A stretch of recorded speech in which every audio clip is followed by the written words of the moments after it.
bisa fokus sama dirimu sendiri. Oke, selamat malam. Berjumpa kembali dengan Wong Gandeng Sak Donya di malam mingguan bersama Bandung Enterprise. Di Anda bertanya, kami menjawab. Dan malam hari ini pastinya tetap kita bersama sang konsletor ya. Dan Hai, ya. tamu kali ini luar biasa. Selamat malam Bu Natalia Wijaya.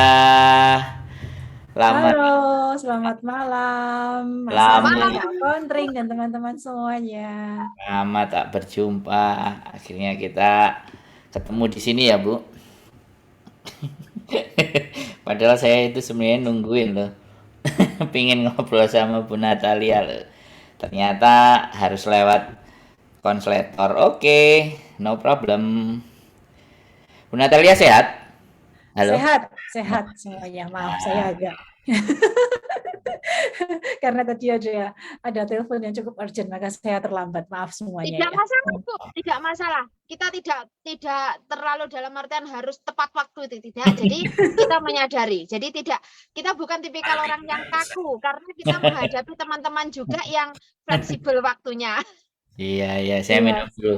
Kak, saya ngeredek kalau mau ngomong sama Bu Natalia, saya harus Oh minum gitu. dulu. Saya mulai yang Santai. redek ini ngomong dengan Mas Andro. Jadi terima kasih buat teman-teman di Bandung Enterprise yang sudah hadir nonton. Nah, kali ini kita ketemu dengan pakar psikologis. Yes. Wah. Dan kita akan membahas tentang masalah-masalah yang berhubungan dengan psikis ataupun mental. Dan kebetulan kita juga sudah ada Miss Yuni sebagai staff agent. Nah, ini kali pertama kali ya Bu Natalia ngomong di medianya agent ya. Iya, baru pertama kali. Terima kasih sudah diundang ini. Nah, jadi Senang sekali. media ini kita bikin sendiri, dibikin memang buat dari Bandung buat semuanya, dan kita tidak terpatok ke satu hal dan tidak harus isinya promosi, tapi hal-hal yang bersangkutan dengan teman-teman, hal-hal yang permasalahannya teman-teman, kami konsen di sana.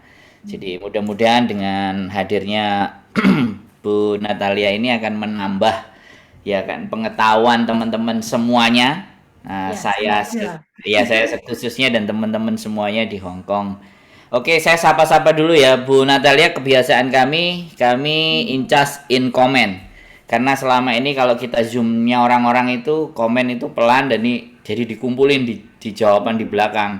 Nah, kalau kayak gitu kita nggak terlalu interest. Kita interestnya adalah ketika teman-teman mencoba mau bertanya, di situ saya seorang moderatornya untuk membahas. Karena memang live kita itu harus bersinggungan dengan mereka, bukan mereka ditaruh di bagian belakangnya, tapi justru kita langsung bersinggungan dengan mereka. Oke, seperti itu. Teman-teman yang di Bandung Enterprise yang sudah hadir banyak sekali. Ini adalah Mbak Nadia Putri Hapsari, Mamalia, Mbak Chan, Mbak Aminah, Mbak Vita, Mbak Sumiati, Mbak Jayatiku, dan Mbak Mama, Mbak Wina, Mbak Masito, dan banyak banget sampai di bawah. Terima kasih. Belum bisa kita sebutkan, kalau disebutin maka materinya nggak akan dapat. Oke, sekarang langsung kita mulai. Mbak Kontreng untuk start awal karena sampean yang ngajak Bu Natalia. Silahkan dibahas. Saya yang mengundang Bu Natali dan mungkin teman-teman satu bulan lalu pernah menonton video saya dengan Bu Natali yang sempat sudah kita upload di YouTube channel kita tentang membahas tentang trauma. Dan di sini kenapa saya pun mengundang Bu Natali di media sini karena interaksi teman-teman adalah lebih banyak dan saya berharap dengan adanya kita sharing ini tentang trauma, tentang sebenarnya mungkin kita sendiri tanpa menyadari termasuk diri saya ya. Jadi setiap dari kita itu akan mengalami itu, namun untuk mengidentifikasinya kita diperlukan beberapa tahap. Dan ada beberapa kasus yang memang sebenarnya mungkin teman-teman belum tahu ya, dan ini mau saya sampaikan. Ada beberapa kasus dari teman kita yang mengalami tekanan mental dan hingga akhirnya membuat mereka itu kehilangan diri mereka dalam artian kestabilan mereka dikarenakan adanya emotional unstable yang diakibatkan dari pekerjaan dan tekanan dari majikan, situasi dari keluarga dan lain sebagainya mempengaruhi fokus teman-teman. Dan itu sudah beberapa kasus yang saya langsung forward atau refer kepada Bu Natali. Dan di sini Bu Natali bisa sharing tentang hal tersebut, jenis kasusnya boleh, dan sebenarnya bagaimana sih mengidentifikasi dan efeknya, dan apakah itu hanya terjadi kepada teman-teman saja, PRT saja, dan apakah sebenarnya itu universal terhadap semua yang ada pada diri kita termasuk majikan. Di sini tujuannya. Ya, silakan Bu Natali atau Mbak Yuni, silakan sambutannya. Itu dari saya. Iya, gimana? Selamat malam semuanya. Terima kasih sudah diundang. Satu kehormatan ya buat saya. Thank you so much. Kita berbagi, kita ngobrol, kita santai ini konteksnya ya, Mas Andrew dan Kak. Ya, betul, betul. Iya, karena konteks yang diangkat hari ini adalah mengenai trauma, dan tentunya trauma itu terkait langsung dengan trauma psikologis kan ya. Nah, maka saya mau mengajak kalian untuk tahu dulu apa sih trauma psikologis itu.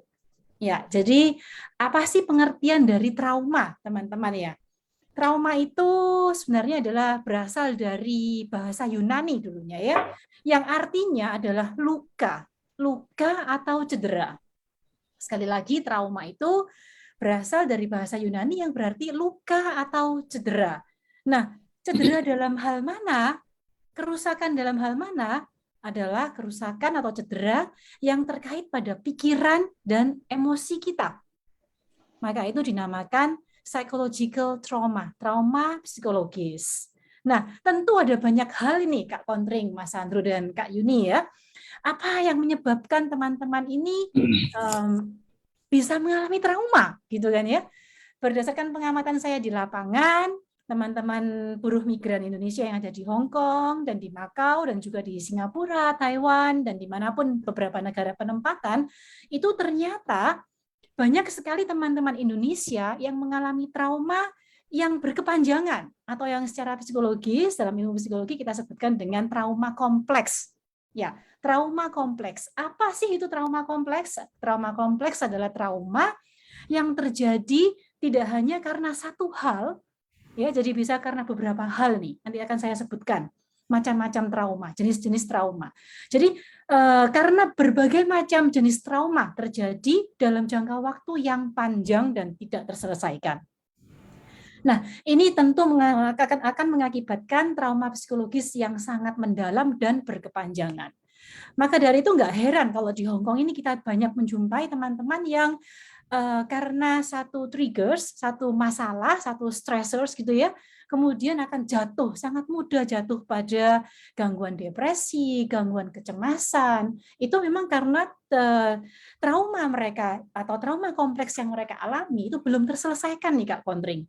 Karena mengapa? Sehingga pada saat mereka datang di Hong Kong, kemudian mengalami culture gap, mengalami perbedaan budaya, mengalami pekerjaan culture shock ya? Iya, culture shock gitu ya. Terus mereka trauma yang belum selesai ditambah dengan triggers yang ada di saat ini, stressornya semakin banyak dan itu akan menjadi berkepanjangan, akan tertrigger lagi dan semakin rentan masuk ke gangguan depresi, ke gangguan kecemasan, bahkan sampai ke PTSD ya dan sebagainya. Begitu. Jadi itu adalah pengertian dari trauma. Jadi memang cedera atau kerusakan pada pikiran kita yang mengakibatkan gangguan pada psikologis kita.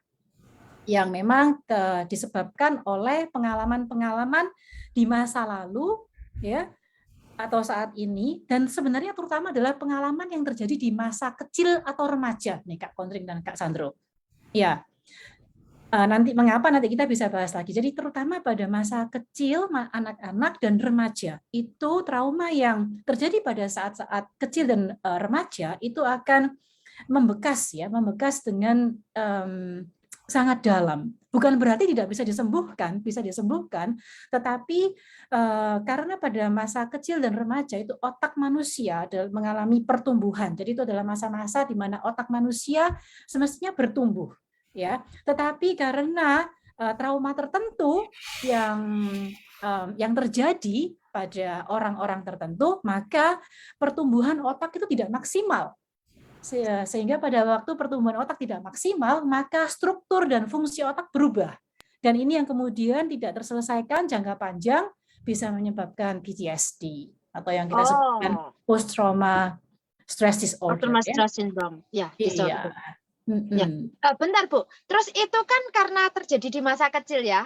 Otomatis itu kan meringkap memori masa kecil, childhood wound dengan sampai ke remaja.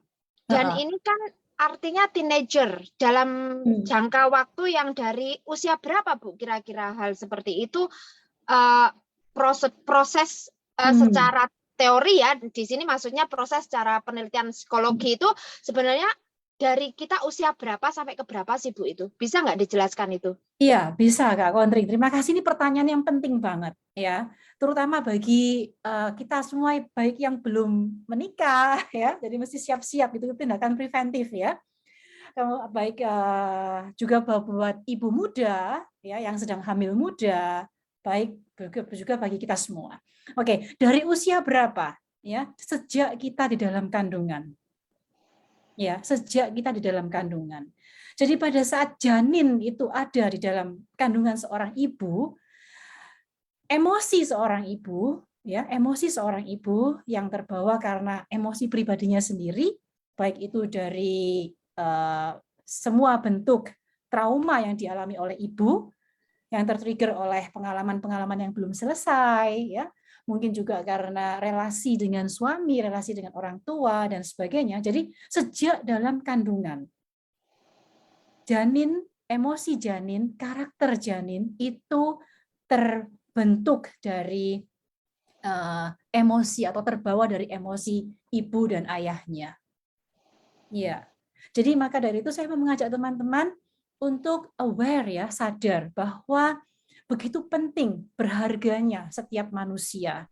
Ya, kalau kita memang sangat menghargai kehidupan, mari kita usahakan kehidupan itu baik adanya sejak itu tadi dari janin, sejak terbentuk itu ya.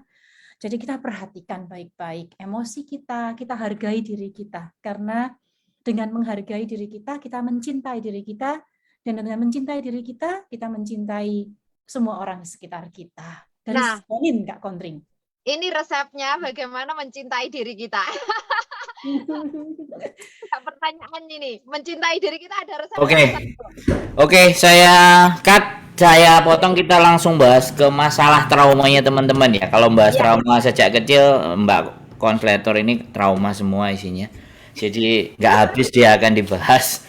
Dan ini kita mau balik ke traumanya teman-teman. Jadi begini, kalau saya amati teman-teman di Hongkong ini, ada kan di Indonesia kita nggak pernah ngomong secara kasar kan.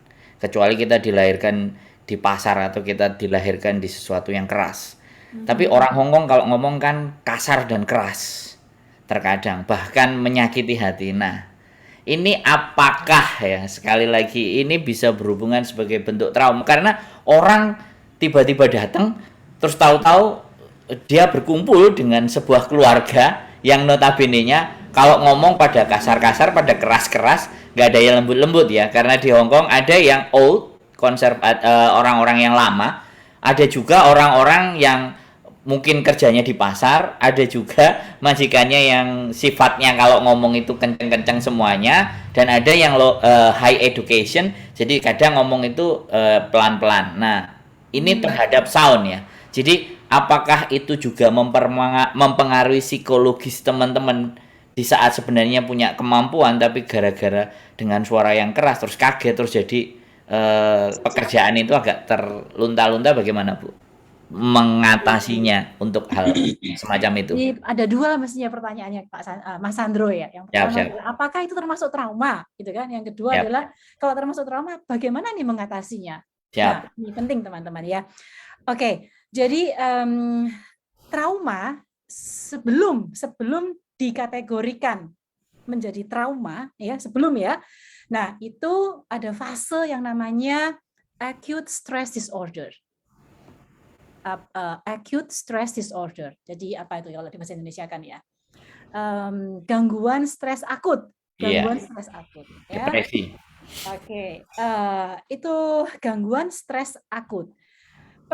Gangguan stres akut ini jika tidak ditangani dengan baik dalam jangka waktu 1 bulan, ya, durasinya adalah 1 bulan, maka gangguan stres akut ini akan masuk ke fase trauma. Ya, akan masuk ke fase trauma. Nah, itu yang pertama. Yang kedua adalah bentuk traumanya. Jadi jenis traumanya, ya. Jenis trauma itu ada berbagai macam. Tadi yang disebutkan oleh Mas Sandro itu termasuk mungkin masuk di ada faktor culture gap juga, tetapi juga mungkin bisa berbentuk bullying, ya. Bisa berbentuk verbal bullying, ya.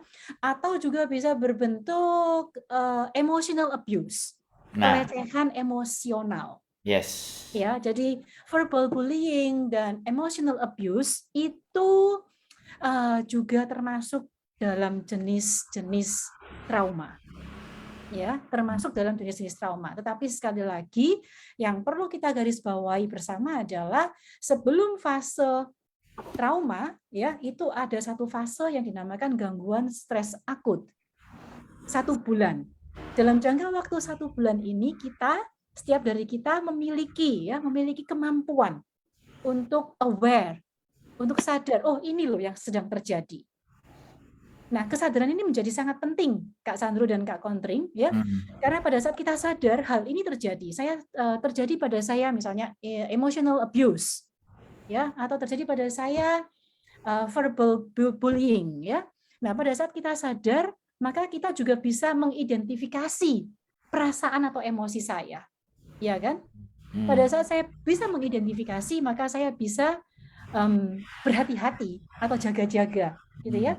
Agar bagaimana nih langkah apa yang bisa saya ambil 1 bulan ini atau 1 bulan ke depan agar apa? Agar stres akut saya tidak berubah menjadi trauma yang berkepanjangan. Nah, caranya bagaimana? Tadi saya garis bawahi, saya mengajak kalian semua untuk menyadari, menamai emosi kalian. Pertama, itu penting banget. Jadi menamai emosi. Setiap hari pada saat sebelum tidur atau pada saat kita bangun, kita bisa 2 menit, 3 menit untuk merasakan, ya. Oh, ini emosi saya. Pada saat saya bisa merasakan, bisa menamai emosi saya, maka saya sadar apa yang sedang saya rasakan. Ya. Nah, tentu manusia adalah makhluk sosial, sehingga teman-teman jangan pernah merasa sendirian. Langkah yang kedua adalah hubungi orang yang kalian percaya. Ya, ajak bicara atau sharing dengan kalian dan orang-orang yang bisa kalian percaya. Nah, tentu perlu ditambah juga dengan kemampuan intelektual, ya, dengan pengetahuan maksud saya. Tentu pengetahuan dasar mengenai apa sih itu trauma, apa sih itu depresi, apa sih itu stres, itu penting. Jadi baca buku, lihat Google, atau ya tanya ke konselor, psikolog, atau psikiater, ya. Dan yang penting adalah hargai diri sendiri. Ingat bahwa setiap dari kita itu berharga, ya. Selalu ingat, saya berharga. Pada saat kita bisa menghargai diri sendiri, kita akan mencintai diri sendiri, dan kita akan yakin kita bisa keluar dari setiap masalah yang kita hadapi. Lakukan semua yang bisa membuat kalian bahagia. Itu sih kalau ditanya caranya. Self-esteem, ya, self-esteem. Yes, meningkatkan self-esteem. Nah, jadi melihat bahwa diri kita itu berharga. Jadi itu hal yang penekanan. Jadi apapun profesi, apapun diri kita, rasakan bahwa diri kita itu berharga. Jadi nggak segampang mungkin diomongin yang begini kita terus langsung lokro. Oke, teman-teman semuanya, itu ada yang bertanya enggak? Bawah komenan coba dicek. Nah, ini sudah ada bertanya, tetapi pertanyaannya lebih cenderung di mana bahwa ketakutan mereka belum diambang bentuk trauma, tapi ketakutan visa nggak turun, ketakutan pulang ke Indonesia, tanggungan masih banyak, kemudian utang juga mungkin masih melimpah, sehingga ketika majikan melakukan hal-hal yang membuat mereka tidak nyaman dalam ruang lingkup bekerjanya, sedangkan ketika mereka akan melawan, bahwa mereka akan ada di titik di mana aku ini tumpuan harapan keluarga.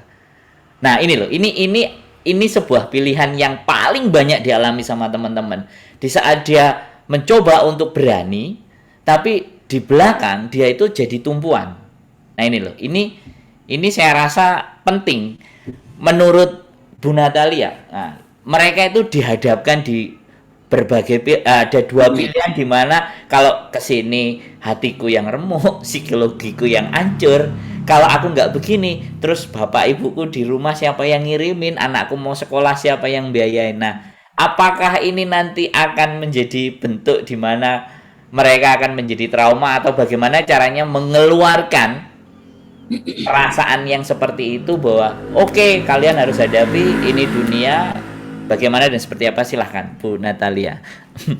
Ya, yang selalu saya tekankan kepada teman-teman semua ya, itu komunikasi. Jadi terutama mengkomunikasikan tujuan ya, mengapa saya ada di Hong Kong. Jadi sadar, saya ini ada di mana, saya siapa, apa yang sedang saya lakukan, dan apa yang terjadi saat ini, apa yang mau saya capai atau targetkan dalam hidup saya. Nah, seringkali yang terjadi adalah tujuan itu kabur. Ya, tujuan kabur. Mengapa saya ada di sini dan untuk apa saya ada di sini? Itu yang ya cenderung teman-teman tuh lemah di situ. Cenderung teman-teman lemah. Apalagi tadi seperti yang Mas Andrew katakan, apalagi kalau kemudian digandoli. Saya orang Jawa sih. Saya jadi boleh Bu, boleh. Ngomong bahasa Jawa juga boleh. Siap. Apalagi kalau digandoli keluarga gitu kan. Betul. Ya, aduh, ini bapak ibu sakit gitu kan. Itu aduh, ini orang tua saya, masa saya enggak kirim uang. Siap. Orang tua saya butuh ini, butuh itu gitu kan. Nah, yang saya tekankan bersama-sama dengan teman-teman adalah merumuskan, ya, sekali lagi merumuskan tujuan bersama-sama. Sangat baik kalau tujuan itu bisa dirumuskan sebelum mereka datang ke Hong Kong. Nah, tapi kalau sudah terlanjur, ya nggak apa-apa, nggak pernah terlambat, karena kan kita selalu berproses ya. Mencari siapa saya itu kan proses yang panjang. Oke, ya kita perlu komunikasikan apa yang terjadi pada saat ini, kesulitan kita, to the point kepada keluarga kita sebenarnya. Dan kembali merumuskan tujuan bersama-sama. Nah, tentu merumuskan tujuan itu ada kriterianya gitu kan ya. Tujuan itu perlu, kalau kita saya singkat biasanya SMART, S-M-A-R-T.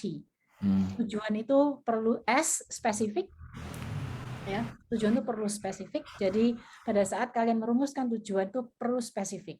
Tujuan saya itu apa sih? Jangan terlalu luas gitu kan ya, nggak nanti jadi bingung. Saya itu apa sih gitu ya? Spesifik. Yang kedua attainable. Jadi bisa diraih. M itu measurable. Measurable. Jadi bisa diukur. Terukur. Ya, misalnya contohnya tujuan saya misalnya gampangnya ya, menyekolahkan anak sampai sekolah S1 selesai gitu ya. Nah, terus measurable, terukur. Biayanya berapa? Gitu kan? Biayanya berapa? Itu measurable. Terus A itu attainable, dapat diraih, ya, dapat diraih. Jadi perlu untuk merumuskan tujuan yang masuk akal untuk diraih gitu kan. Jadi jangan merumuskan tujuan yang nggak masuk akal gitu ya. Kemudian R itu reliable, ya. Bisa kita bisa memiliki kepercayaan bahwa memang bisa diraih. Kita tahu bagaimana cara atau langkah untuk meraih tujuan itu.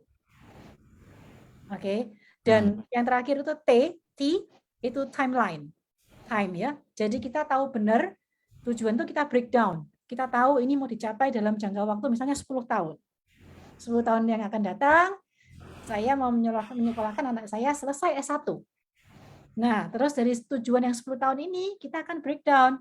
Maka untuk mencapai 10 tahun itu saya bisa mencapai target itu, 5 tahun, dalam 5 tahun apa yang bisa saya lakukan? Kemudian di breakdown lagi. Dalam 3 tahun, apa yang perlu saya lakukan? Dalam 1 tahun, dalam 1 bulan, sampai di breakdown pada dalam hari ini.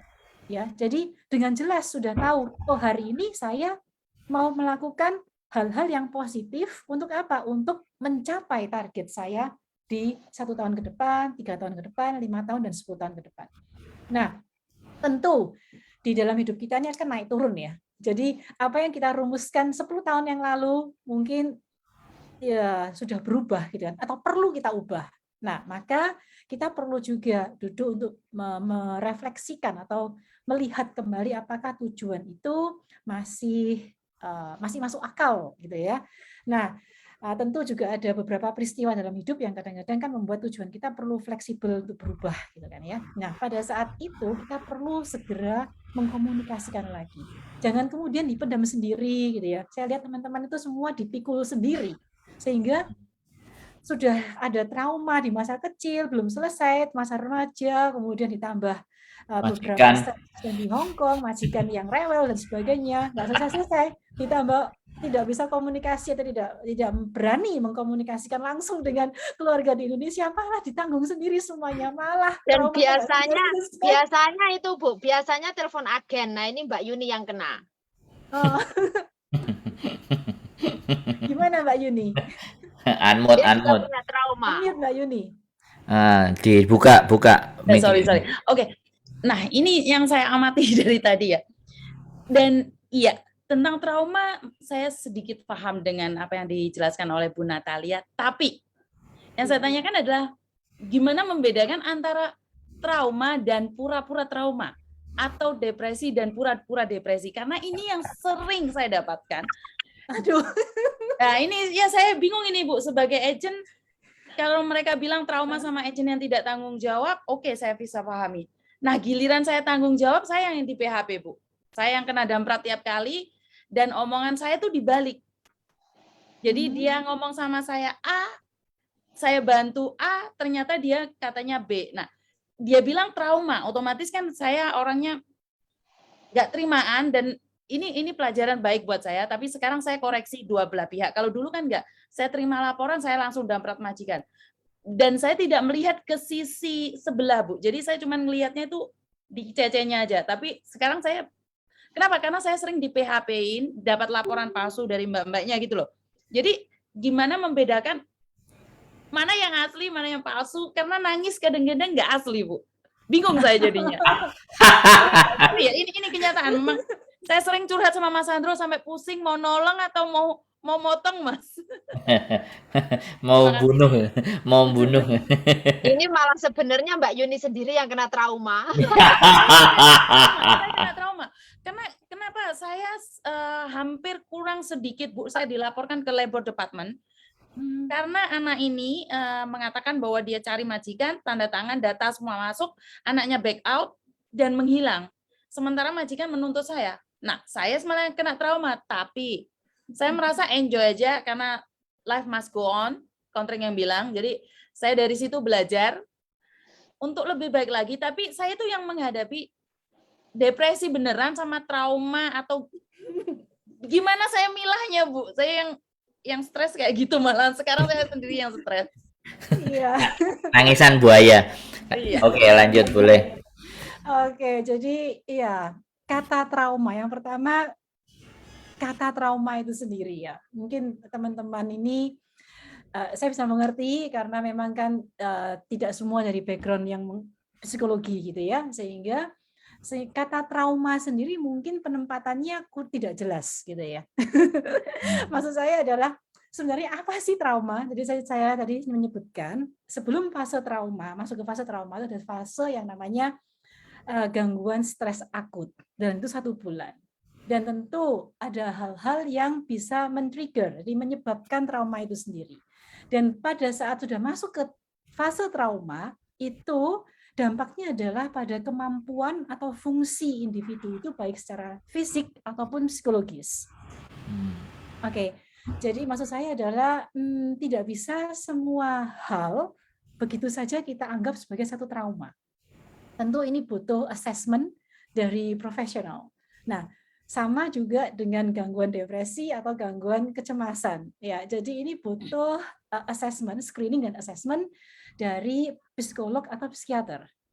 Ya, jadi kalau Mbak Yuni tadi tanya, apakah ini bagaimana nih memilah depresi yang beneran atau pura-pura gitu kan ya. Tangisan yang beneran atau tangisan pura-pura. Bisa dibawa ke psikolog atau psikiater. Kalau Mbak Yuni mau screening gitu ya, mau tahu beneran nggak sih itu ada banyak sekali screening tools. Apa itu bahasa Indonesianya? Jadi ada beberapa Alat ukur. alat ukur. Thank you Mas Sandro. Ada beberapa tabel atau alat ukur yang bisa digunakan untuk mengukur apakah ada prevalensi depresi, ada kemungkinan untuk masuk ke fase depresi, atau apakah memang sudah masuk ke gangguan kecemasan. Nah, untuk depresi bisa menggunakan yang namanya PHQ-9. Itu mudah karena hanya 9 pertanyaan. PHQ-9, PHQ-9, ya.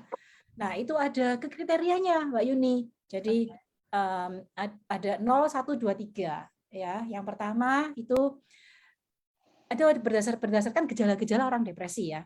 Ya, yang pertama adalah sudah kehilangan minat nih, kehilangan minat pada hal-hal yang semestinya dia suka. Ya. Yang kedua itu gangguan tidur. Apakah ada gangguan tidur dan sebanyak apa? Gangguan tidur itu bisa mencakup tidak bisa tidur atau tidur terlalu banyak, ya kan? Kemudian ada gejala yang berikutnya itu adalah gangguan makan. Gangguan makan ya, itu juga sama. Itu mencakup tidak bisa makan, tidak punya nafsu makan, atau nafsu makan berlebihan. Ya kan, dan sebagainya ya. Jadi ada beberapa gejala yang masuk di PHQ-9 untuk mengukur apakah ini benar sudah masuk ke depresi atau belum. Dan memang harus hati-hati karena depresi itu sendiri masih dibagi kan, depresi yang ringan, depresi yang menengah, dan depresi yang berat. Ya, sama juga dengan gangguan kecemasan, itu juga ada alat ukurnya yang namanya GAD-7, GAD-7. Itu 7 pertanyaan dengan menggarisbawahi 7 macam gejala pokok untuk bisa dikategorikan menjadi gangguan kecemasan.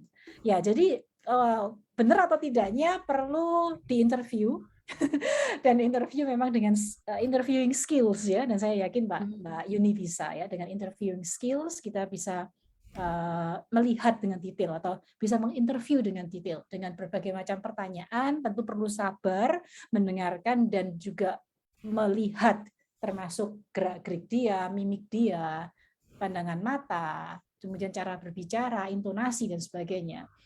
Itu perlu interviewing skills, dan untuk bisa dikategorikan beneran nggak sih? Nah, itu perlu alat ukur. Dan kalau bingung, ya nanti bisa hubungi saya bisa bantu screening, atau kalau misalnya nanti sudah ternyata beneran nih kita screening, ternyata ini kayaknya banyak beneran ya, kita bisa bantu ya refer ke psikiater. Oke, sebentar Ibu, saya potong sedikit. Ya. Ibu masih ingat nggak nanganin salah satu anak saya yang ada di boarding house? Yang bersama Mas Sandro? Oh iya itu itu anak saya. Itu anak saya. Dan ini saya ingin menanyakan, menurut Ibu, dia itu seperti apa? Oke, pada saat itu ya, pada saat saya datang itu kan dia tidak berbicara apa-apa ya. Dan pada saat itu Mas Sandro masih ingat ya? Masih jelas. Kalau disuruh cerita juga masih bisa, Bu. Lanjutkan Bu Natalia, Ya, saya datang ke tempat itu karena Mas Sandro minta tolong ya, betul, siap. Saya datang, saya lihat, saya sudah berusaha mendekati dia, mengajak bicara dia tidak mau, tidak merespon sama sekali.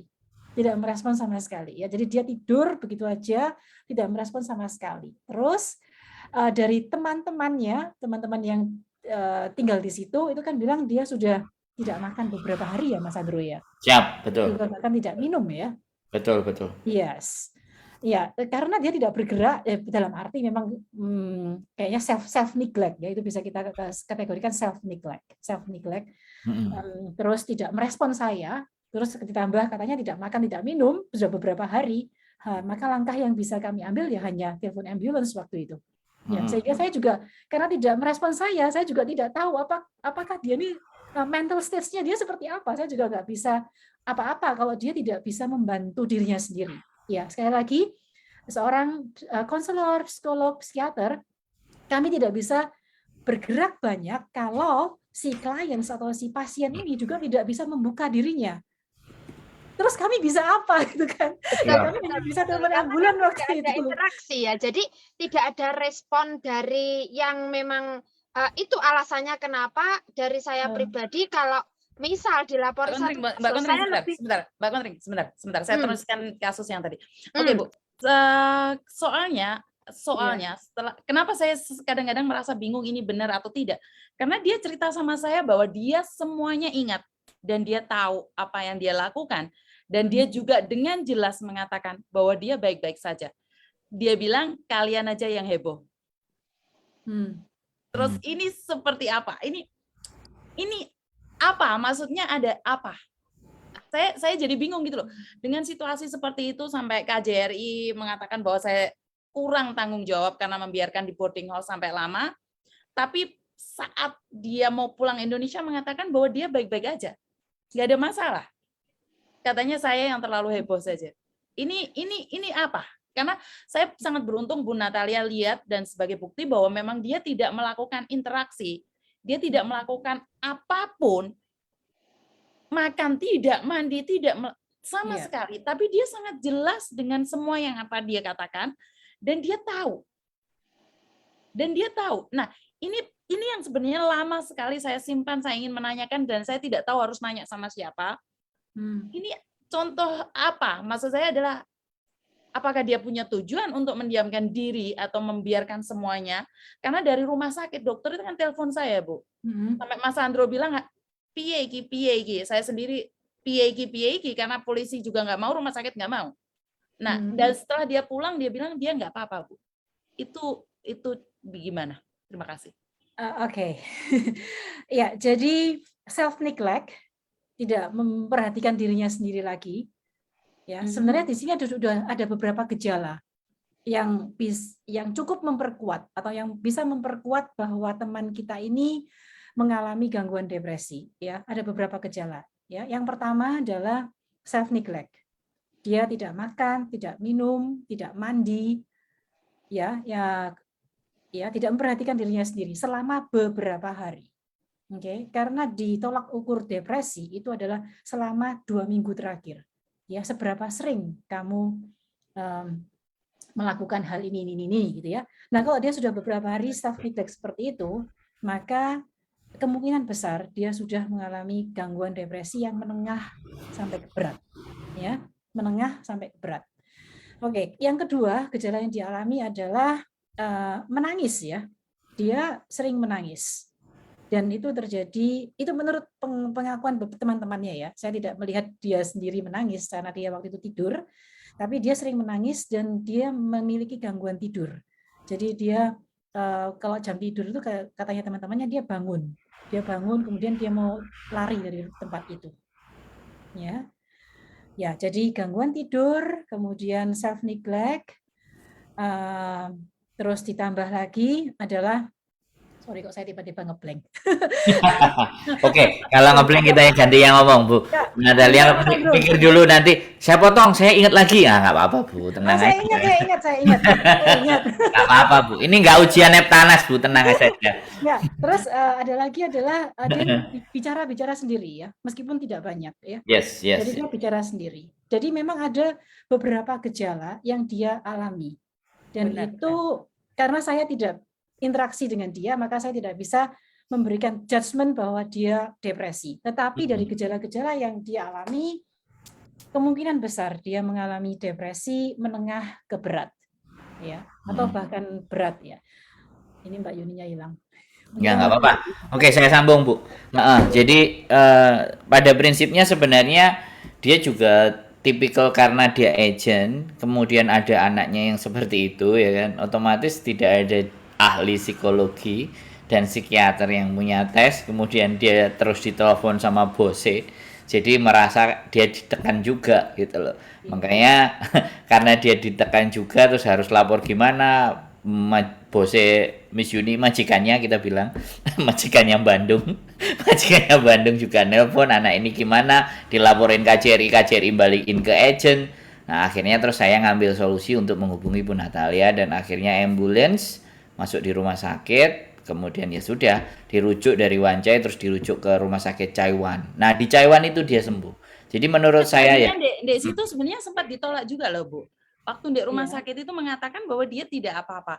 Terus dia bilang dia tidak mau makan. Terus kalian nyuruh aku ngapain dari pihak rumah sakit? Terus saya bilang, gimana caranya agar dia tinggal di rumah sakit? Nggak ada cara, kan ditolak kan Mas Andro? ya. Pokoknya dia tidak mau menerima si mbaknya itu di rumah sakit. Karena dia nggak mau makan, gangguannya bukan karena sakit. Setelah itu karena kita ada sesuatu yang kita bicarakan, kita mohon sama pihak rumah sakit, akhirnya setelah 2 hari pihak rumah sakit mengantarkan dia ke Chaiwan. Jadi setelah dari Chaiwan, dia katanya dipukul, pokoknya disadarkan gitu. Gini-giniin itu dia tahu semuanya, Bu. Cuman kayak dia maunya kayak mau lepas gitu, tapi saya kurang tahu seperti apa yang dia rasakan. Dia semuanya jelas. Nah, ini saya yang kadang-kadang bingung. Enggak. Nah, jadi tadi udah dijawab sama Bu Natalia, dia dari medium ke berat, medium ke akut. Jawabannya itu, kita nggak bisa meminta jawaban lebih lagi dari Bu Natalia. Sekali lagi, Bu Natalia tidak menghandle.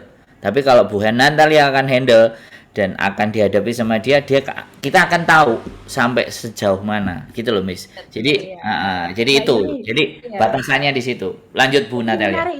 Menarik diri, ya. Menarik diri juga salah satu gejala. Ya, dia menarik diri. Dan tadi Mbak Yuni mengatakan dia masih dengan sangat conscious, ya, masih jelas, ya. Nah, tentu orang yang dengan gangguan depresi menengah ke berat atau bahkan depresi berat atau bahkan gangguan psikosis sekalipun, ya itu udah fase lebih berat lagi dari depresi berat, ya. Dengan gangguan psikosis sekalipun mereka masih sadar. Masih sadar, ya, masih sadar, tidak sepenuhnya hilang gitu, ya, tidak sepenuhnya ngeblank. Jadi mereka masih sadar apa yang sedang terjadi. Tapi memang itu gejalanya, mereka muncul menarik diri, kemudian membiarkan diri, tidak memperhatikan diri, gejala ngomong-ngomong sendiri, atau kalau bisa dilanjutkan ya masuk ke halusinasi, delusi gitu. Betul. Oke. Berarti saya sendiri yang kurang paham karena saya menyangka bahwa gimana posisi sadar kamu mengatakan saya saja yang terlalu khawatir padahal dia baik-baik saja. Nah, di situ sebagai agent kan saya banyak menghadapi seperti ini, setidaknya saya tahu memposisikan posisi saya dan langkah apa untuk saya lakukan. Jadi saya nggak gimana ya? Soalnya saya menyalahkan keadaan, Bu, dari semua, atau mungkin karena dia tinggal di luar dan tidak punya uang, dijanjiin nikah. Jadi pikiran saya yang nggak karu-karuan, sementara saya kan tidak menghadapi satu anak saja. Jadi dengan begini ilmu baru buat saya. Terima kasih. Ya sudah, nanti dikasihkan ke saya saja, saya yang ngurusi, tak balik lagi ke Hong Kong. Hasilnya kebanyakan ngurusin orang itu loh, Bu Natalia sebenarnya. Makanya yang jadi depresi dia gitu loh. Jadi yang kebanyakan urusan dia, kebanyakan anaknya itu loh, banyak yang ngeluh ke dia, jadinya dia juga depresi gitu. Dia butuh refresh. Yang ngepres dia bukan hanya anak-anak, laporan majikannya begini-begini, majikannya dia juga ngepres dia. Jadi sebenarnya saya itu seperti hamburger ya, Bu ya. Jadi di atas itu ada roti, masih ada sayur dikepres, saya di tengah, Bu. Saya itu di tengah. Udah, tenang. Nanti jadi yang ingin saya tanyakan ya, Bu, dengan teman-teman yang gangguannya agak mendekati berat atau agak mendekati ringan, yang pengalaman ini karena saya ngalami, nganterin dia juga ke ambulans. Di rumah sakit normal itu dia langsung dites dan semuanya dipastikan ternyata dia sehat dan tidak ada masalah. Nah, secara fisik kan? Secara fisik. Nah, otomatis kalau dia memang mengalami depresi, selanjutnya apakah kita menginformasikan daripada dibawa ke rumah sakit yang umum dulu untuk memastikan kesehatan dia aman, atau kita bikin laporan ke rumah sakit bahwa ini anak masih medium stres menjelang stres, begitu dinyatakan semuanya baik-baik aman langsung dibuang ke bagian stres atau tempat-tempat karantina orang-orang yang depresi gitu loh, Bu. Jadi biar nanti ketika akan muncul kayak gitu itu, kan saya udah mikir kalau Bu Natalia enggak, saya mau ke Pak Slamet ini karena saya tidak ada kenalan rumah sakit apa yang mengurusi manusia-manusia yang macak gila ini loh gitu loh Bu. Gimana lanjut? Macak gila. Iya Bu, Aduh, bentar, seru kita bentar, ini. bentar Bu. Saya juga mau tanya, apakah si aksi dari si anak tadi ya, kan otomatis bilang, saya itu baik-baik saja, kalian aja yang heboh. Nah, ini adalah efek dari trauma tersebut yang akhirnya dia blaming someone else atau driving another level untuk mengangkat kesalahan tersebut pada orang lain. Apakah ini juga merupakan aksi efek dari tersebut gitu loh? Bosone terlalu melip. Bosone menyalahkan banyak orang. Jadi blaming some else. Orang gitu kan akhirnya. Ya, oke, kita tunggu Bu Natalia lanjut Bu. Oke. Yang pertama tentang rumah sakit ya. Ya, Ini memang perbandingan jumlah dokter dan orang-orang di Hong Kong itu kan menjomplang sekali ya. Sama di Indonesia juga sama. Betul. Jadi ini memang keterbatasan. Jadi memang ada satu bentuk keterbatasan di rumah sakit Hong Kong untuk residen sekalipun juga sama ya. Kita semua di Hong Kong mengalami kesulitan untuk akses ke rumah sakit umum sampai ke dokter yang spesialis maksud saya ya.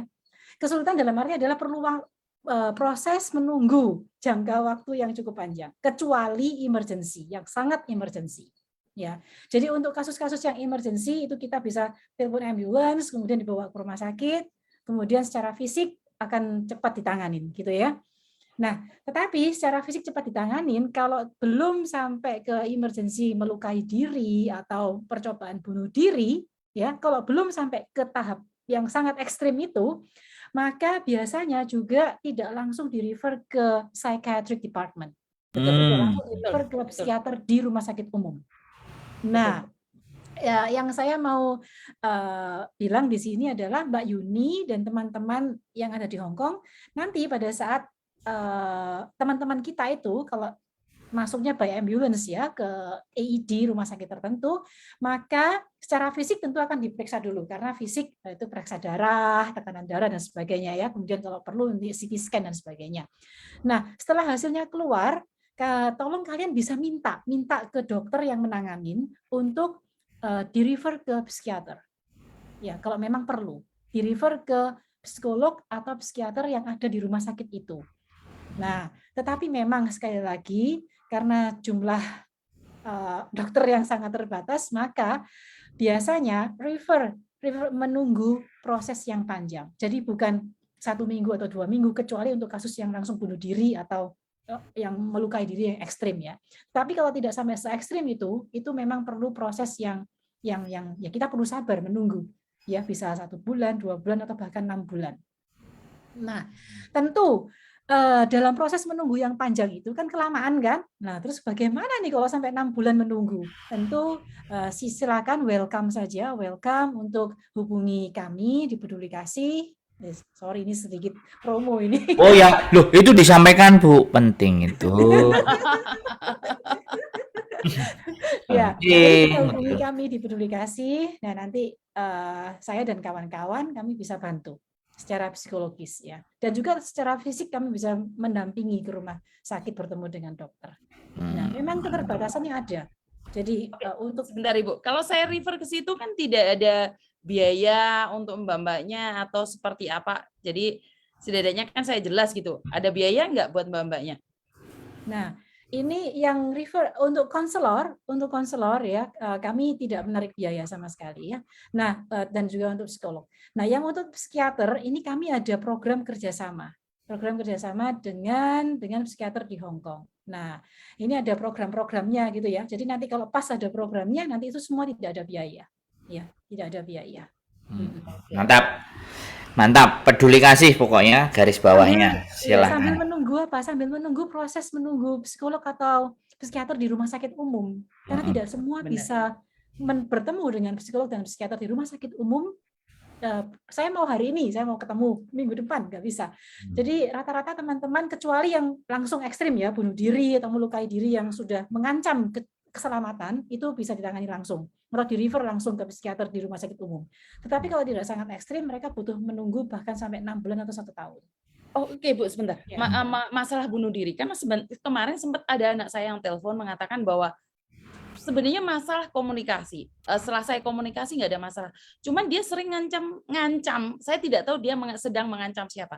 Dia selalu bilang, saya pingin mati, saya pingin bunuh diri.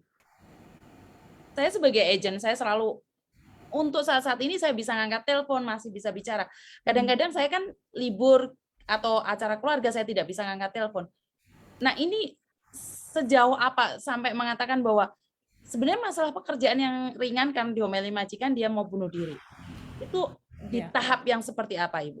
Nah, ini penting kembali ya, karena saya banyak melihat teman-teman kita itu mengalami tadi yang Kak Koni bilang trauma ya. Trauma terjadi di masa kecil, masa remaja, dan itu banyak sekali. Dari mungkin sebagian besar 90% semua klien yang kami dampingi itu mengalami trauma kompleks, ya. Sehingga pada saat trauma ini belum selesai, bahkan bisa ada teman-teman kita yang mengalami PTSD, gangguan stres pasca trauma, ya.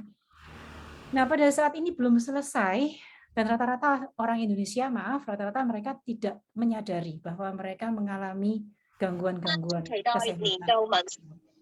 Ya, mereka tidak menyadari.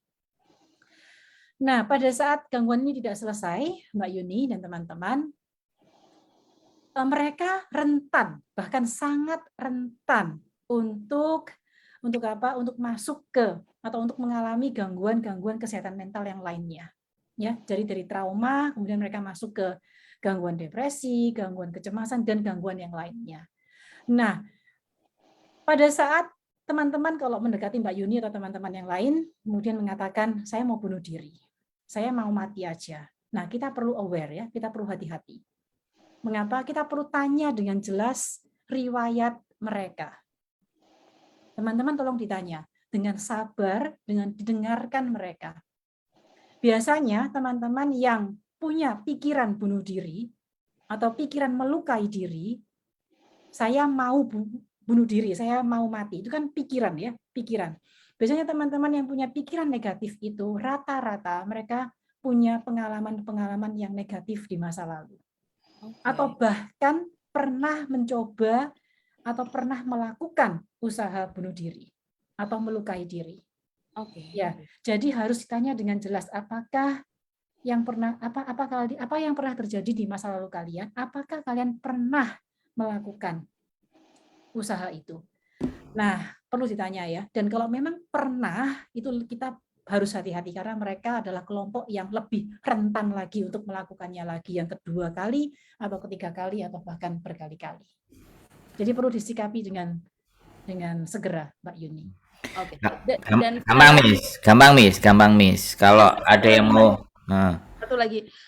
Kenapa akhir-akhir ini atau memang sudah lama itu terjadi? Mudah sekali putus asa dan mengatakan seperti itu, bertanya. Atau memang soalnya dulu saya bilang 12 tahun yang lalu mereka memang menghadapi dengan majikan yang sama, dengan style Hong Kong yang sama, tapi mereka tidak mudah untuk mengatakan putus asa atau mengatakan depresi atau sekedar kecewa aja dulu nggak berani kayak nggak berani ngomong itu, Bu. Tapi sekarang itu lebih mudah untuk mengatakan itu atau memang seperti apa, Ibu? Ada perbedaan nggak dari 10 tahun yang lalu dengan keadaan yang sekarang dengan para BMI? Wah, 10 tahun yang lalu saya belum di Hong Kong ya. Oke. Sorry berarti pertanyaannya salah. Nggak apa-apa. Iya, tapi yang saya amati ya dari hasil penelitian nih, memang dalam 10 tahun terakhir itu angka atau level of satisfaction, life satisfaction, angka kepuasan hidup ya, angka kepuasan hidup dari pekerja migran baik Indonesia ataupun Filipina di Hong Kong itu lebih rendah dari sebelumnya. Oke. Jadi level kepuasan hidup. Dan ada beberapa faktor yang menyebabkan level kepuasan hidup itu turun. Ya, antara lain adalah faktor keluarga, dan itu terbukti ternyata teman-teman kita itu dari hasil survei penelitian ya, teman-teman yang sudah menikah sebelum mereka datang ke Hong Kong itu memiliki level kepuasan hidup yang lebih rendah dibandingkan mereka yang belum menikah dan ke Hong Kong. Ya, jadi mereka yang sudah menikah kemudian meninggalkan keluarga mereka di Indonesia dan datang ke Hong Kong itu mereka lebih tidak bahagia. Ya, tidak bahagia. Dan yang kedua, faktor yang kedua yang menyebabkan tingkat kepuasan hidupnya menurun adalah pekerjaan, ya. Dan tentu jenis pekerjaan atau kompetisi di Hong Kong beberapa tahun yang terakhir ini yang saya tahu itu kan ya dimanapun juga di Indonesia juga ya. Sekarang kan dunia berkembang ya. Jadi kompetisinya semakin seram kan ya, semakin tidak mudah. Nah, yang ketiga tentu kompetisi ini influence dipengaruhi ya. Aduh, saya ini bahasa Indonesianya. Oke, dipengaruhi. Bahasa Inggris juga nggak apa-apa, Bu. Saya yang translate nanti pelan-pelan. Dipengaruhi oleh nggak ada yang nanya, Mas. Dipengaruhi oleh emosinya majikan itu sendiri ya. Emosi majikan. Pekerjaannya majikan. Nah, kita tahu di Hong Kong 3 tahun terakhir ini, 4 tahun terakhir ini kan sangat it's very difficult ya. 3 tahun yang lalu demo besar-besaran, ya kan, perusakan di mana-mana. 2 tahun terakhir ini COVID tidak berhenti. Nah, jadi tekanan pekerjaan, kemudian tentu tidak hanya di Hong Kong, kemudian di Indonesia keluarga juga mengalami banyak tekanan. Nah, itu mengapa menjadi semakin banyak orang. Memang dari penelitian 2 tahun terakhir ini angka depresi pekerja migran Indonesia itu meningkat. Dibandingkan dulu. Banyak orang-orang gila baru atau orang-orang macak gila baru gitu kan. Tadi pertanyaannya Kak Kontring belum terjawab ini, tentang yang menyalahkan orang lain. Iya. Itu salah satu bentuk gejala juga. Jadi karena saya mau itu defense mechanism ya. Saya mau defense diri saya. Ya, defensif dan denial. Ya, saya mau defense agar saya tidak terluka lagi. Ya kan? Agar saya tidak sedih lagi. Agar saya mau mencari jati diri saya yang belum ketemu nih. Siapa saya? Saya defense. Saya bertahan agar tidak dicemooh orang lain, tidak dihina orang lain, tidak dilukai, ya, tidak dibully dan sebagainya. Maka karena defense, maka bentuk menyalahkan orang lain atau itu bisa terjadi, Kak Kontring. Ya. Artinya kan termasuk fake. Dia belum mampu menerima dirinya sendiri. Yes, ya. Semakin tidak bisa melihat dirinya sendiri, seseorang semakin mudah untuk menyalahkan atau melempar tanggung jawab ke orang lain. Karena dia belum mampu mengakui ya, Bu ya. Yes. Oke. Takut untuk mengakui sebenarnya. Takut untuk mengakui. Sendiri. Karena pengakuan itu mungkin dianggap sesuatu yang memalukan ya. Yes. Karena dia orang-orang yang dengan trauma ya atau dengan depresi yang berat, gangguan yang berat lainnya, itu di pikiran mereka banyak pikiran-pikiran yang negatif. Asumsi. Jadi mereka mengasumsikan diri mereka itu banyak asumsi yang negatif. Misalnya adalah saya ini tidak berharga. Ya, saya ini bukan siapa-siapa. Saya tidak bisa. Saya sangat lemah. Saya tidak mampu berjuang. Makanya kemudian muncul, udahlah lebih baik saya menyalahkan orang lain. Saya mati aja. Saya melukai diri aja. Mantap. Oke. Yang komen nggak ada yang tanya, Mas Sandro? Nggak ada. Terlalu terhipnotis dengan apa yang disampaikan Bu Natali. Makanya terlalu jauh Bu Natali yang masuk di pikiran mereka, sehingga mereka tidak berpikir mau ngomong apa aku ya. Tapi gini, saya berpikir begini, hal itu kalau menurut saya sebenarnya simpel kalau ngatasi sih orang-orang stres. Kalau menurut saya, cara pikir saya kemarin ada namanya self love cupid. Jadi dia ada siaran malam dari jam 11 sampai jam 12 dan internal, dan artinya tidak sekali lagi tidak boleh banyak yang masuk, dan itu dibentuk private, dan di situ loss. Mereka mau menceritakan apa aja loss, dan lainnya juga mendengarkan.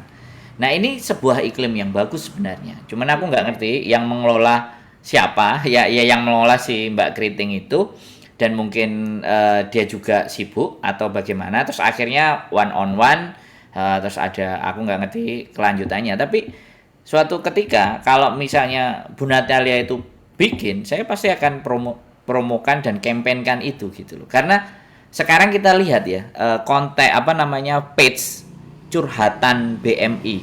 Nah, itu yang ditulis macam-macam. Tapi justru di situ itu tempat untuk membuli gitu loh. Tempat bully ada di situ gitu loh.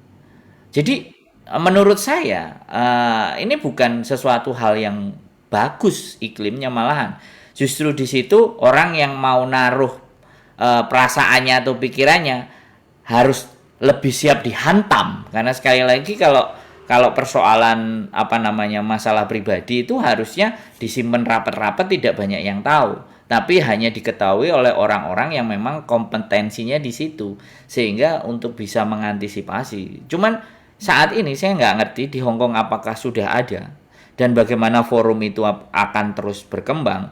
Tapi kalau saya otomatis berpikir ke sisi komunitas YouTuber Hong Kong. Itu sudah saya bawa dalam tujuan bahwa ayo sing depresi Rinio, ayo sing pingin berkarya di Rinio, ayo yang pingin tahu dirinya sendiri seperti apa sih, talent kalian mau kayak apa.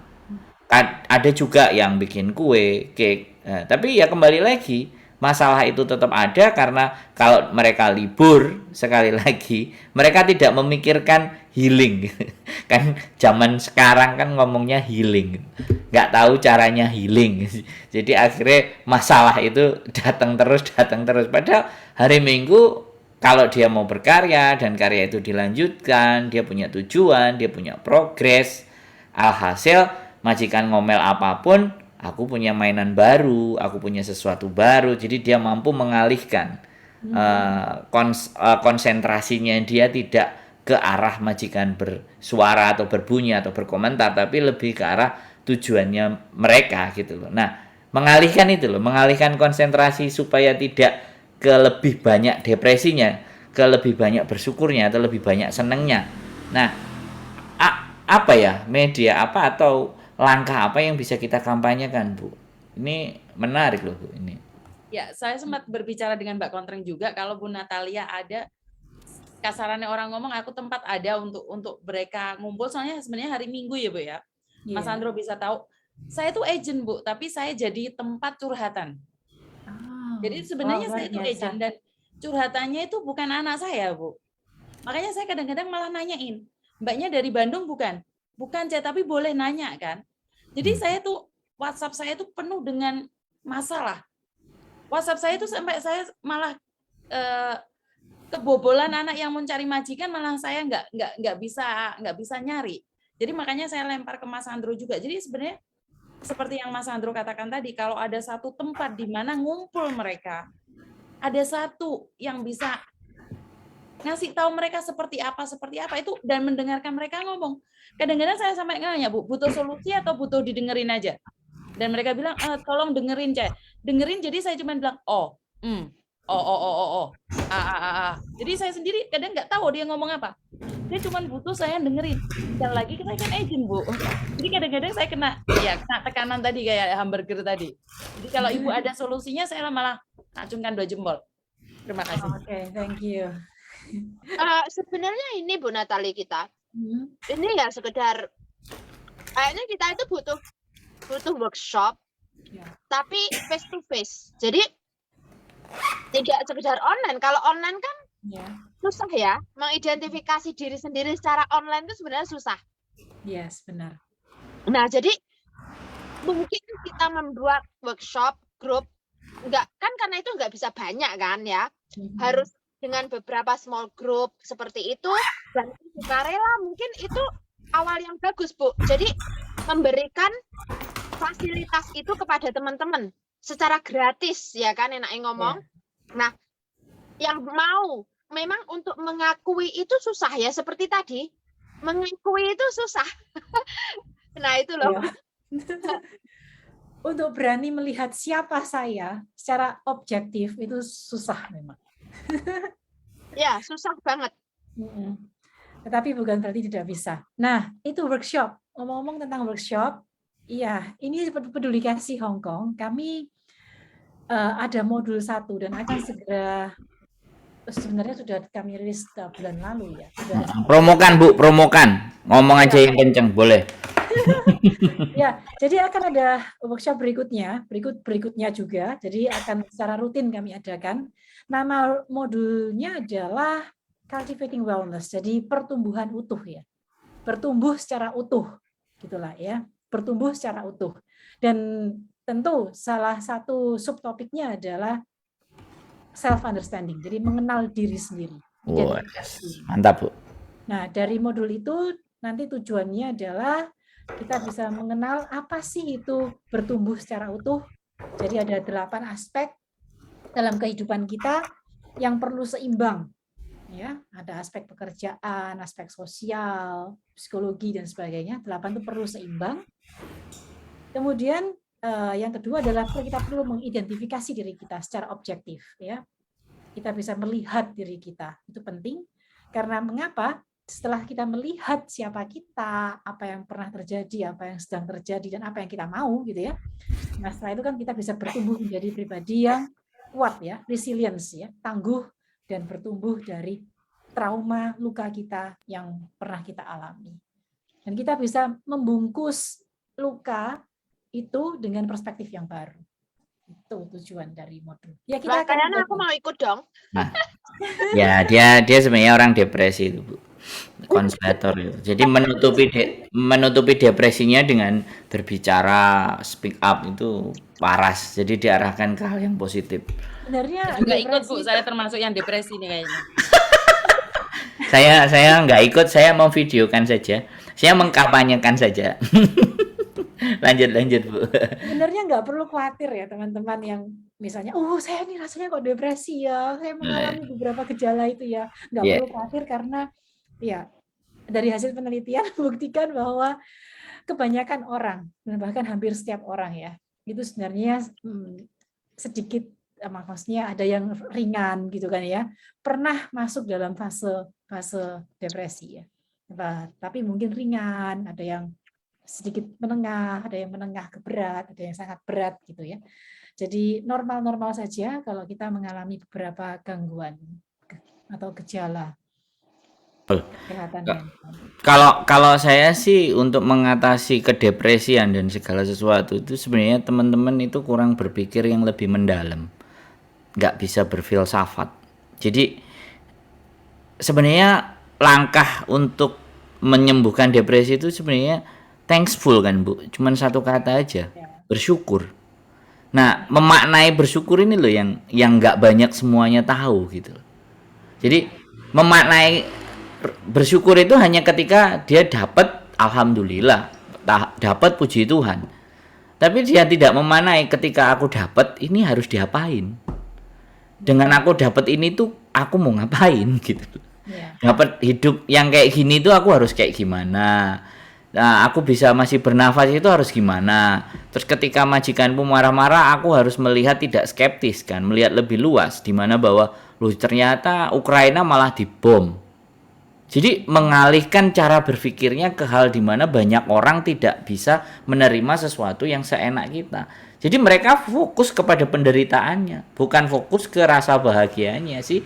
Kalau saya sih cenderung lebih pingin mengkampanyekan bahagia, makanya ikutlah komunitas YouTuber biar bahagia gitu. Kita bahagia bersama. Jadi bagaimana caranya bahagia sih sebenarnya. Nah, butuh banyak stakeholder yang untuk menyampaikan bahwa dan teman-teman itu nyampe di Hong Kong itu takdirnya Gusti Allah menurut saya. Bisa nyampe di Hong Kong itu takdirnya Gusti Allah. Dari sekian penduduk Indonesia yang pingin ke Hong Kong itu mereka itu salah satu dengan cara yang seperti itu ya patut disyukuri, dan sudah sampai di Hong Kong ya mau ngapain gitu loh. Mau bersusah-susah, mau remek-remek, mau diporotin, love scam, ABCD ya.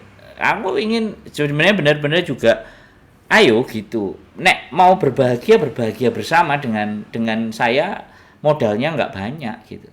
Datang aja nek kumpul-kumpul sama komunitasku, apa yang nggak ada seneng, teriak-teriak, guyon-guyon, main drama, main film, ngevlog, Tapi ya sudah, kalau mereka cara berpikirnya, kongkon deloki, kok kongkon goleki subscribe, ya berarti mereka tidak memahami bahwa sebenarnya tujuan kita itu bahagia dulu, bukan konten dulu, tapi bahagia dulu. Nah, konsep ini sebenarnya konsep bahagia ini yang mungkin sering dilupakan tidak hanya teman-teman, tapi sebenarnya universal, Mas Sandro. Nah, kemarin waktu ada percakapan ini dengan orang lokal, saya juga menyampaikan itu kan. Sebenarnya yang kita lupakan itu apa sih? Bahagia, kepuasan. Karena pada dasarnya kunci kebahagiaan itu kan dari puas kan, rasa puas kan? Rasa syukur, kuncinya cuma rasa syukur, sudah. Rasa syukur dan puas, dan kita mencoba menengok ke bawah. Coba sih, aku sih beruntung ya timbang si Kae. Nah, cuman kebanyakan kitanya lebih ngene, lebih dangak. Makanya kita bikin konten di mana ya, makanya ada yang lawak-lawak untuk ketawa. Mereka harus juga bisa ngerasain gitu loh. Jadi rasa bahagia dan rasa syukur ini loh yang tipis, sehingga orang sangat rentan terhadap masalah-masalah. Gitu loh. Dihembuskan nafas gawe urip lho. Itu aja udah keren loh. Cuman kadang-kadang mereka mikir, waduh utangku akeh, bapakku kok njaluki kiriman. Bukan Mas Sandro, sebenarnya menurut saya adalah orang Jawa sekarang kurang selamat. Maksud saya kurang selamatnya adalah sama kayak saya, Bu. Saya kaki saya patah yang kanan ya. Yo untungnya kaki tok patah. Enggak sama tangannya. Jadi rasa untung, rasa syukurnya yang dikatakan Mas Sandro itu memang benar, Bu. Jadi saat kita bersyukur mungkin depresi itu enggak parah. Karena saya sendiri pernah tinggal di rumah sakit selama 2 bulan, enggak tahu mau curhat sama siapa. Ya, iya Mas Sandro tiap hari nanyain, ayo YouTubean. Saya bilang enggak, aku enggak golek duit. Berapa kali Mas Sandro minta saya, ayo live. Tidak, saya tidak cari uang. Jadi saya fokus sama kaki saya yang patah. Selama 2 bulan. Bisa dibilang depresi juga, tapi untungnya masih karena saya tidak punya masa lalu, trauma masa lalu, jadi saya masih beruntung. Seandainya saya punya suami yang selingkuh di Indonesia terus trauma, mungkin saya akan lebih stres lagi. Karena ini sebentar, saya baca komennya Mbak Yanti ya. Karena Mbak Yanti bilang kalau suaminya selingkuh stres, makanya mau cari Bu Natalia.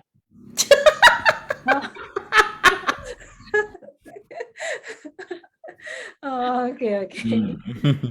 Sebenarnya dibuka forum itu Bu yang disarankan sama Mas Sandro sama Mbak Workshop itu. ya. Oke. Kayaknya bagus juga. Jadi kita bantu ngomong sana. Soalnya saya pribadi saya tidak bisa handle Bu karena anaknya Bandung sudah bermasalah. Di luar sana saya masih handle agent-agent lain yang sebenarnya saya nanya kenapa nggak komunikasi secara langsung. Jadi saya sangat berterima kasih kalau Ibu bisa. Saya tunggu. Saya tunggu. Iya Bu, itu kan meringankan tugas-tugas kita ya sebenarnya kan. Meringankan tugas kita karena si Contring ini juga dapat curhatan universal ya Bu ya. Iya, Indonesia dari Arab Saudi. Kalian itu membebani orang, jangan membebani orang. Bahagia dulu aja. Kita itu bahagia aja dulu, orang biar melihat kita tularkan kebahagiaan, malah ngongkoni orang. Oh tidak. Dengan mengerjakan hal bersama-sama, membantu orang banyak itu sangat bahagia ya. Iya. Jadi gini, kalau menurut saya kadang ada gini juga Bu, konsep orang itu merasa bahagia kalau diberi. Tapi tidak banyak orang yang hidupnya punya konsep ketika memberi itu dia bahagia. Kalau kita itu memberi dan kita merasa bahagia, kan kita akan semakin banyak memberi kan Bu. Masalahnya mindset orang-orang itu kasih duit 100, kasih duit 300, kasih 1 juta, mereka pasti bahagia. Tetapi mereka nggak membalikkan bahwa bisa ngasih orang senyum, bisa ngasih orang knowledge, pengetahuan, bisa ngasih orang pencerahan, bisa dengerin orang curhat. Itu dia bisa bahagia, itu tuh yang tidak terkampanyekan Bu. Sebenarnya dan nggak mungkin pada saat dikampanyekan. Sebentar, Bu Natalia mau ngomong. Bu Natalia mau ngomong. Nggak apa-apa lah. Biar Bu Natalia ngomong dulu. Sorry. Iya sebenarnya tadi itu menarik ya. Kalau menurut saya sebenarnya Ya, ini nggak tahu kalian setuju nggak, tapi saya rasa kalian setuju. Sebenarnya ya, pada saat kita memberi, itu kita menerima. Betul. Ya, Betul. jadi terjadi bersamaan. Betul. Dan terjadi bersamaan. Misalnya kita memberi, kita mendengarkan curhat nih ya. Sebenarnya kita menerima lebih banyak dari yang kita beri. Kita menerima apa? Kalau saya melihatnya, saya menerima itu cermin ya, sebenarnya cermin dari hidup kita semua. Apa yang dia alami itu kemungkinan juga apa yang kita alami, pernah kita alami atau sedang kita alami. Kalau belum pernah kita alami atau juga bukan sedang kita alami, itu juga bisa mengajarkan pada kita untuk bagaimana sih saya bisa mengambil strategi agar berhati-hati tidak mengalami hal itu, gitu ya. Jadi sebenarnya pada saat kita memberi, itu kita justru menerima lebih banyak. Itu menurut saya. Ya, maka kita perlu sering-sering memberi, mendengarkan curhat. Iya. Benar Ibu. Kalau yang Bu Natalia sampaikan saya sudah merasakan, saya sudah di titik itu. Makanya saya lebih berusaha banyak memberi karena benar. Saya juga membalikkan prinsip begini. Kalau orang nyari saya, itu bukan berarti orang butuh saya. Saya harus terima kasih karena dia nyari saya. Karena dia melihat figur, dia melihat saya mampu menyelesaikan persoalan mereka. Jadi kadang membalik mindset itu loh, sweet. Jadi ya yang nggak bisa aku bingung mau mengkampanyekan hal itu kayak gimana. Jadi ini loh Mas, penak ngomong ya. Nek dari aku ya, karena kan aku konselor ya. Jadi orang mencari kamu bukan karena kamu orang penting. Itu nek bagine aku loh ya, bukan karena kamu orang penting, tapi karena memang kamu membutuhkan orang yang mencari kamu. Jadi sebenarnya justru kita sendiri yang membutuhkan mereka gitu loh. Jadi kenapa di saat passion kita berbagi entah pengetahuan, entah itu apa, itu cuma sekedar satu kepuasan tersendiri dan memberikan kebahagiaan tersendiri yang sebenarnya kita sendiri juga nggak bisa menjelaskan. Nah, palsu kamu ngomongnya hoak. Kamu dikritik satu aja langsung mbok screenshot. Teriak-teriak. Mbok teriak-teriakin, palsu, hoak. Kamu kalau lagi ngomong sama Bu Natalia kayak gini, kita hajar rame-rame. Bu Natalia nggak ada, dia teriak-teriak. Sembuhkan. Sembuhkan dulu, sembuhkan itu. Sembuhkan dulu. Jangan terfokus sama orang yang jelekan kita. Satu aja wis langsung mbok angkat. Fokuslah pada 90 orang yang menerima suaramu, orang yang mau mengkonsumsi apa yang kamu sampaikan. Malah sing siji sing diangkat ya. Itu wis masalah itu buatmu. Enggak. Ojo ngomong ngono. Bu Natalia lanjut, Bu. Sorry, Bu. Ini agak ekstrim. Agak ekstrim, Bu. Lanjut Bu Natalia. Nah, silahkan Bu Natalia, monggo. Ini Mbak KMTH masuk, Mbak Yanti. Bu Natalia boleh dikomentari, kita diskusi tadi. Bel GP semuanya. Siap. Iya, tadi satu hal yang belum sempat kita garis bawahi ya. Tadi ada satu kalimat dari Mas Sandro yang saya setuju. Masih ingat nggak Mas Sandro? Tadi Mas Sandro bilang talent, ya, talenta. Yes. Talenta, ya. Jadi memang kita perlu nih Kak Konring, Mbak Yuni, dan Mbak Yanti, Mas Sandro ya, untuk mengajak teman-teman. Itu yang selalu saya tekankan juga di setiap talk terapi saya dengan clients adalah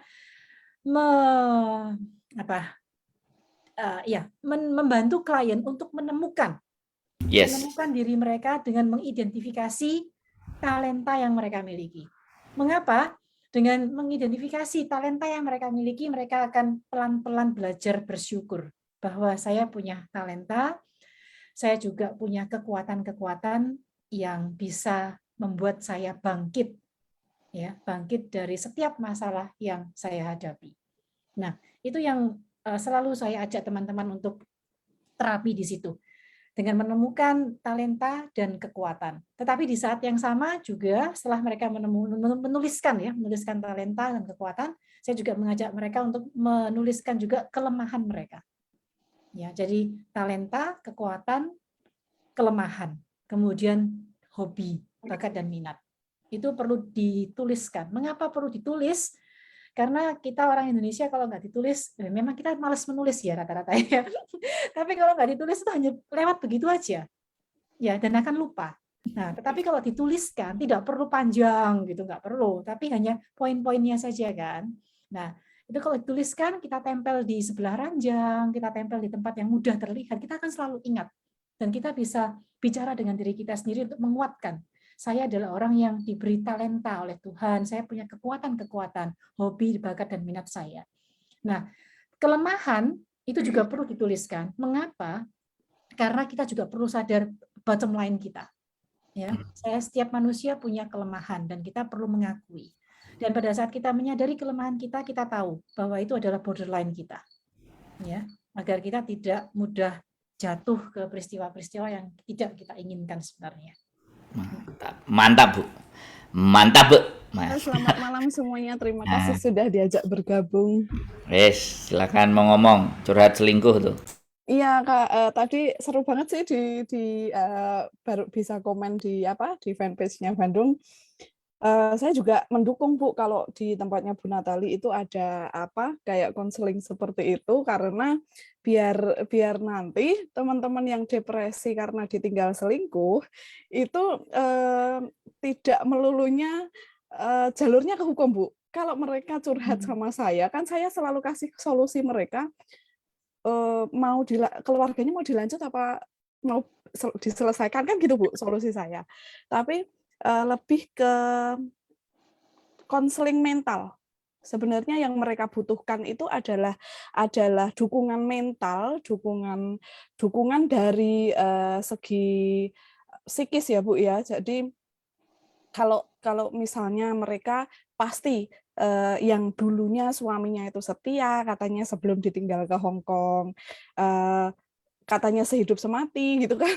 Janjinya kan seperti itu, Bu. Terus pada akhirnya dia tahu bahwa suaminya di rumah menikah lagi, entah selingkuh, entah apa, dan dia tahu sendiri, itu kan depresinya sangat luar biasa. Apalagi yang kemarin hampir bunuh diri, saya sudah pernah cerita sama Mas Andrew itu, karena dia pulang dan ternyata di rumah suaminya itu sudah punya anak dengan perempuan lain dan tidak ada yang memberitahu dia. Nah, hal-hal seperti itu, dan dia kembali lagi ke Hong Kong dengan beban yang seperti itu, Bu. Uangnya sudah dihabiskan suaminya selama dia bekerja di Hong Kong selama 4 tahun, pulang-pulang suaminya sudah punya anak lagi dengan perempuan lain, dan di Hong Kong itu dia kayak dia jalan itu dia nggak tahu kalau dia di jalan raya, Bu. Sudah beberapa kali dia mau hampir kecelakaan, dan terakhir dia bertemu dengan saya, dan sebelum dia pulang ke Indonesia, karena memang saya sudah tidak menyarankan bahwa dia bekerja lagi. Saya konsultasi juga dengan teman-teman di beberapa tempat. Itu akhirnya dia pulang ke Indonesia sekarang, dan lebih mirisnya lagi dia sekarang tinggal di rumah sakit jiwa. Karena tidak ada keluarga yang tidak ada keluarga yang mau ngurusin dia, dan suaminya juga sudah acuh tak acuh, sedangkan anak satu-satunya yang dia punya itu sudah ikut sama kayak dia termakan hasutan suami, Bu. Jadi suaminya bilang bahwa ibunya di sini sudah kawin lagi, sudah punya suami orang bule.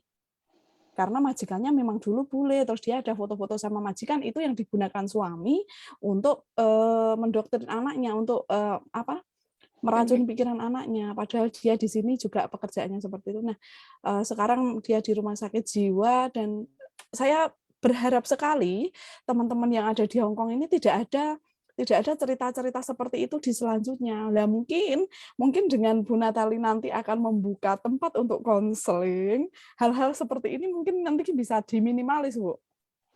Dan teman-teman di Indonesia yang punya tekanan-tekanan tersendiri, apalagi yang notabene dia itu masih ingin memperjuangkan rumah tangganya, tapi yang di rumah nggak bisa diperjuangkan, kan otomatis mentalnya sudah down dulu. Terus apalagi di sini sekarang majikan stay di rumah semua, COVID ini mereka stresnya tambah, terus ada masalah keuangan.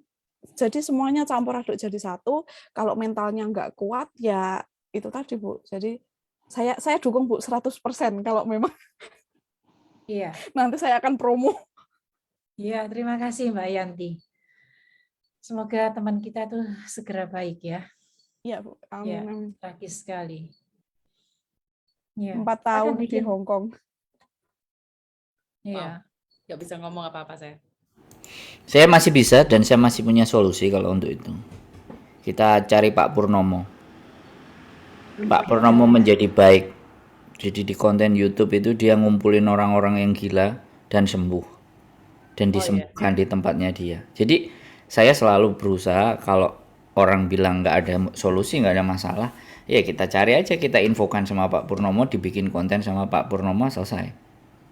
Jadi ya mau nggak mau kan sudah sakit jiwa, masuk rumah sakit, dan saya bukan klinik, saya juga bukan psikiater, lebih gampang ya sudah.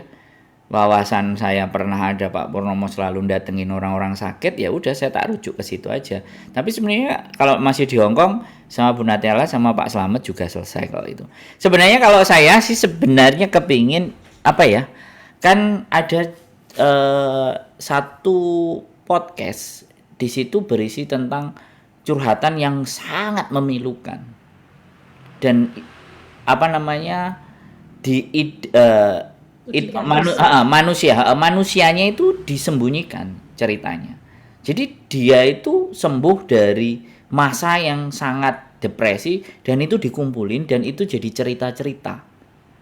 Nah, ketika itu kita sebarluaskan, mereka sambil tidur mau dengerin yang terjadi.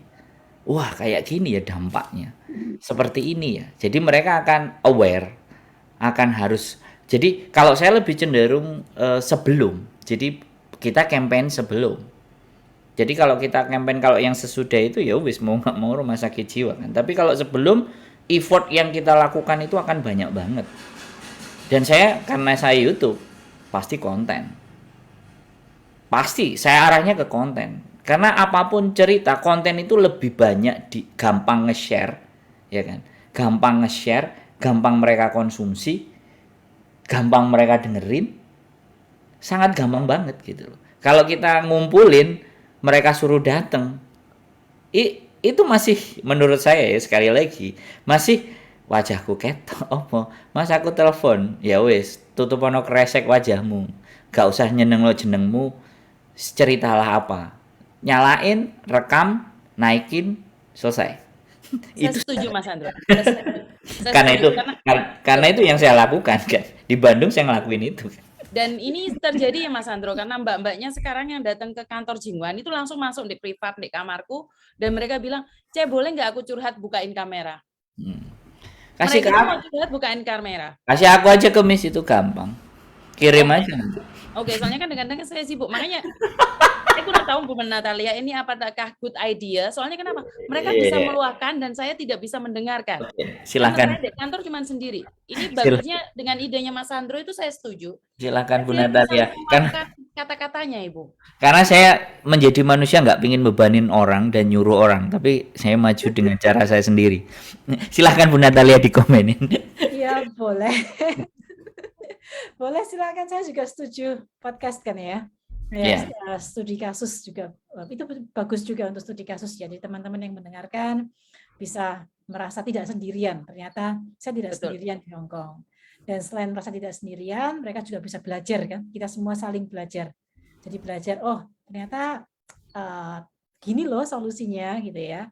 Apa yang bisa saya lakukan? Bagaimana tindakan preventif apa yang perlu saya lakukan agar tidak masuk ke depresi gitu misalnya, atau tidak seperti teman yang sedang curhat itu gitu ya. Selain tindakan preventif, kalau misalnya saya sedang berada di posisi yang sama, berarti saya juga akan tahu, bisa belajar, dia adalah cermin dari hidup saya. Ya, cermin dari hidup saya. Maksud saya yang mendengarkan podcast kita bisa sadar bahwa orang yang sedang curhat itu adalah cermin dari hidup dia sebenarnya. Jadi itu bisa menumbuhkan rasa empati juga. Ya, pada saat manusia ini punya rasa empati, maka dia akan bisa menghargai dirinya sendiri dengan cara juga mendengarkan orang lain, bersedia mendengarkan orang lain, menghargai diri sendiri. Bagus ini, kita bisa bikin Saya kalau malah yang curhat orang ke Bu Natalia, wajahnya Bu Natalia yang kelihatan, yang curhat dari belakang suaranya. Jadi dengerin sama ngeliatin yang konselornya atau psikiaternya, oh adem ya, tenang ya gitu ya. Jadi itu juga apa aura loh Bu. cuman aku nggak ngerti Bu Natalia punya waktu apa enggak. Ya, kita bisa adakan. Jadi seminggu sekali gitu ya. Malam begini kan teman-teman kan punya waktunya malam kan. Saya oke sih jam 10 gitu. Seperti hari ini. Wow, terima kasih sekali Bu. Dengan begitu kan lebih bagus lagi di mana kalau Ibu mempunyai waktu jam 10 lebih berarti kan bisa ngangkat telepon secara mendadak ya Bu ya. Tidak bisa begitu, Miss Yuni, tidak bisa begitu. Nanya saja. Tapi terus terang setelah saya pernah ikut kontennya di Mas Andro itu memang banyak sekali teman-teman yang di Hong Kong yang kemudian sekedar telepon saya dan curhat Bu. Ya seperti yang dikatakan Miss Yuni tadi, biasanya orang kalau telepon itu saya tanya dulu, Mbak, kamu butuh komentar apa suruh dengerin aja, Mbak, kamu dengerin dulu aja. Iya, ya udah tak dengerin sambil kerja, Bu. Tapi tak mute ya, Mbak, karena aku sambil kerja, tak dengerin aja. Itu dia cerita itu ada, Bu, yang cerita itu sampai 2,5 jam. Itu saya tidak menjawab sama sekali. Tetapi setelah dia selesai bercerita selama 2 jam lebih itu, akhirnya dia nangis, Bu. Setelah dia nangis, hari Minggu dia ngajak ketemuan, katanya, Mbak, saya udah lega, terima kasih ya waktunya. Jadi, ya terima kasih ya Mas Andreas, kamu sudah mengurangi beban teman-teman. Mengurangi beban teman-teman. Komen nih, bukan saya. dengan begitu telepon kontreng mesti becet dhisik ora wani. Ya bagus iklim bagus. Oke, ke Bu Natalia juga punya keterbatasan waktu, boleh dikasih konklusi ya Bu Natalia. Nanti kalau kita mau lanjutin sendiri boleh, Bu Natalia boleh kasih kasih closing statement. Closing statement, siap. Oke, terima kasih teman-teman ya. Ingat, yang pertama kita semua berharga. Ya, kita semua berharga. Entah apapun itu masa lalu kita, itu tidak menjadi masalah atau tidak menjadi batu sandungan untuk masa depan kita. Mengapa? Ingat bahwa kita punya kontrol atas apa yang bisa kita kontrol. Ya, hari ini mari kita fokus pada hari ini. Ya, mengapa pada hari ini? Karena hari ini adalah yang sedang kita lakukan saat ini adalah sesuatu yang bisa kita kontrol. Ya kan? Masa lalu kita itu sudah terjadi dan itu menjadi satu pelajaran berharga. Sudah tidak bisa kita ubah atau kita kontrol lagi. Begitu pula sebenarnya masa depan ya. Tidak bisa kita kontrol 100% kan ya. Karena kita tidak pernah tahu juga apa yang akan terjadi tiba-tiba. Tetapi hari ini kita bisa at least mengontrol lebih baik apa yang bisa kita lakukan. Jadi mari mulai hari ini kita belajar menghargai diri kita, mencintai diri kita. Oke.